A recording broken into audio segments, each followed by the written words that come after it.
Hello viewers, আসসালামু আলাইকুম। আশা করি সবাই ভালো আছেন। নিয়ে আসলাম আর একটা নতুন রান্নার রেসিপি। আজকে আমি রান্না করেছিলাম গরুর ভুঁড়ি বা বট।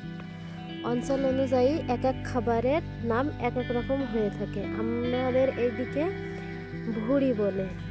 আজকে আমি রান্না করেছিলাম গরুর ভুঁড়ি। কোনো কোনো অঞ্চলে ভুঁড়ি কেউ খাই না। আমরা যে অঞ্চলে থাকি এই অঞ্চলের মানুষ ভুঁড়িটাকে অনেক মজা করে খায়। আমি আগের দিন ভুঁড়িটাকে জাল করে ডিপ ফ্রিজে রেখে দিয়েছিলাম। জাল করে রাখলে ভুঁড়িটা একটু স্বাদ বেশি হয়। আমি যেহেতু আলু দিয়ে রান্না করব, তাই আলুগুলো ছোট্ট ছোট্ট কিউব করে কেটে নিয়েছি। আলুগুলো ধুয়ে পরিষ্কার করে এক সাইডে রেখে দেব। চলেন এবার ভুঁড়িটা রান্না করি।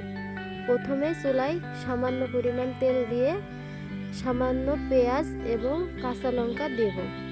এরপর দিয়ে দেব 2 চামচ রসুন বাটা, 2 চামচ পেঁয়াজ বাটা, 2 চামচ শুকনো মরিচ বাটা।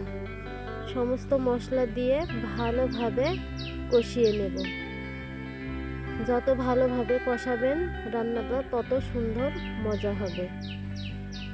এরপর দিয়ে দেব 1 চামচ হলুদ, স্বাদ মতো লবণ, 1 চা চামচ গরম মশলার গুঁড়া, 1 চা চামচ ভাজা ধনিয়া গুঁড়া। সমস্ত মশলা দিয়ে একটুখানি পানি দিয়ে দেব যাতে মশলাটা না ধরে যায়।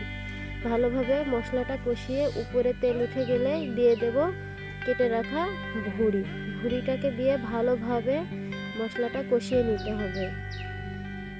ভালোভাবে ভাজা ভাজা হয়ে গেলে যখন এমন তেল উঠে আসবে তখন আগে থেকে কেটে রাখা আলু দিয়ে দেব। আলুর সাথে ভুঁড়িটা সুন্দর করে সেদ্ধ হয়ে আসলে ঘুনা ঘুনা, যখন ঝোলটা এমন টেনে ঘুনা ঘুনা হয়ে আসবে তখন আমি ভুঁড়িটাকে নামিয়ে ফেলবো। আজ এ পর্যন্তই। আল্লাহ হাফেজ। দেখা হবে পরের কোনো ভিডিওতে।